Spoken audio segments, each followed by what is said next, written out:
മഴയ്ക്ക് ശമനമായെങ്കിലും ആലപ്പുഴ ജില്ലയിലെ താഴ്ന്ന പ്രദേശങ്ങളിൽ വെള്ളക്കെട്ട് തുടരുകയാണ്. കുട്ടനാട് അടക്കമുള്ള പ്രദേശങ്ങളിലെ വെള്ളം ക്രമാതീതമായി ഒഴുകിയതും പുറംബണ്ട് നിർമ്മാണം വൈകുന്നതുമാണ് വെള്ളക്കെട്ട് രൂക്ഷമാക്കിയത്.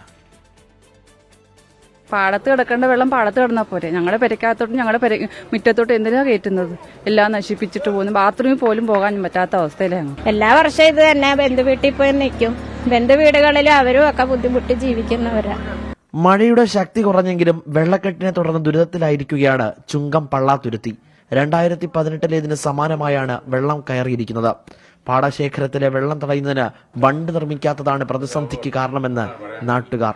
MLAയ്ക്കും നഗരസഭയ്ക്കും നിരവധി തവണ പരാതി നൽകിയിട്ടും നടപടിയില്ലെന്നും ആക്ഷേപം. അധികാരികൾ പറഞ്ഞു മടുത്ത് ഇതുതന്നെ സംഭവിക്കുന്ന MLA, കൌൺസിലർ, MP എല്ലാവരെങ്കിലും പറഞ്ഞു ഞങ്ങൾ അനുഭവിക്കുന്നത് തന്നെ. തോട്ടപ്പള്ളി പൊഴിമുറിക്കൽ വൈകിയതോടെയാണ് നെടുമുടി, മങ്കൊമ്പ്, പൂപ്പള്ളി തുടങ്ങി കുട്ടനാട്ടെ പ്രദേശങ്ങൾ വെള്ളത്തിലായത്. പ്രദേശവാസികളെ ദുരിതാശ്വാസ ക്യാമ്പിലേക്കും ബന്ധുവീടുകളിലേക്കും മാറ്റിയിട്ടുണ്ട്. നിലവിൽ 714 ദുരിതാശ്വാസ ക്യാമ്പുകളാണ് ജില്ലയിൽ പ്രവർത്തിക്കുന്നത്. വെള്ളമിറങ്ങിയാലും പകർച്ചവ്യാധി ഭീഷണി, ഇഴജന്തുക്കളുടെ ശല്യം എന്നീ ആശങ്കകളും പ്രദേശവാസികൾ പങ്കുവയ്ക്കുന്നു.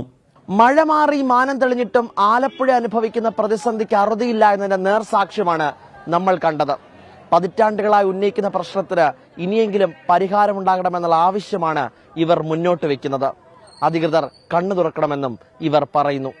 ആലപ്പുഴയിൽ നിന്നും ക്യാമറാമാൻ ഷിബിൻ ബഷീറിനൊപ്പം YS അഭിനന്ദ്, 24.